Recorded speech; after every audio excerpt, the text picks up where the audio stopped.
Assalamualaikum warahmatullahi wabarakatuh. Baiklah, saya akan menjelaskan materi tentang garis pangkal, laut teritorial, dan perairan pedalaman. Garis pangkal. Garis pangkal adalah garis referensi pengukuran batas waktu terluar laut wilayah dan zona yurisdiksi maritim lain sebuah negara pantai. Sedangkan menurut UNCLOS 1982, garis pangkal adalah suatu garis awal yang menghubungkan titik-titik terluar yang diukur pada kedudukan garis air rendah.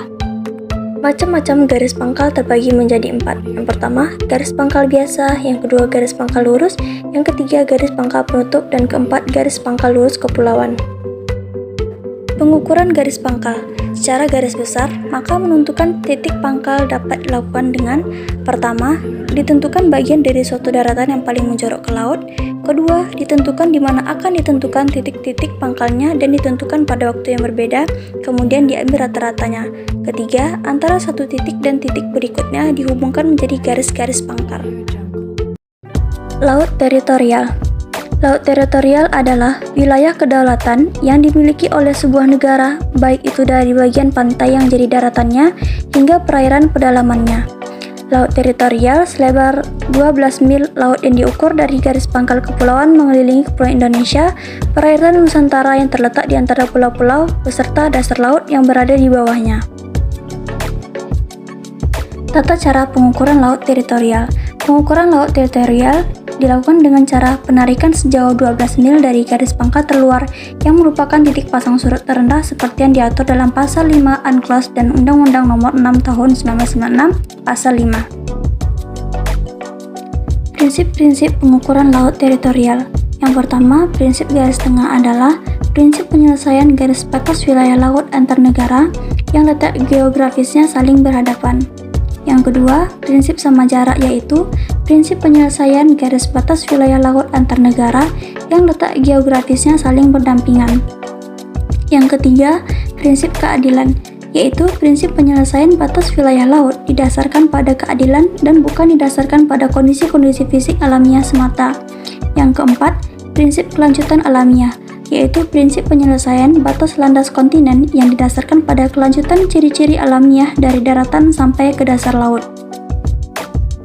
Status hukum laut teritorial yaitu tetap mengakui hak-hak internasional seperti hak lintas damai, kapal-kapal asing yang berlayar melalui perairan Indonesia, serta pipa-pipa dan kabel-kabel yang telah ada di dasar laut. Perairan pedalaman. Perairan pedalaman adalah perairan yang terletak ke arah dalam dari garis batas pengukur laut teritorial atau pengukur zona-zona maritim lainnya. Secara umum, terdiri dari teluk, muara dan pelabuhan, dan perairan-perairan yang tertutup oleh garis pangkal lurus. Macam-macam perairan pedalaman. Terdapat beberapa bagian laut yang masuk dalam perairan pedalaman antara lain: yang pertama teluk, kedua sungai, ketiga kanal, keempat muara, dan yang terakhir pelabuhan. Status hukum perairan pedalaman.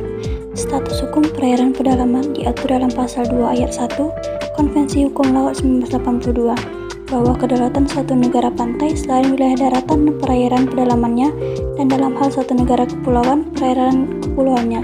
Kedaulatan perairan pedalaman adalah milik negara pantai.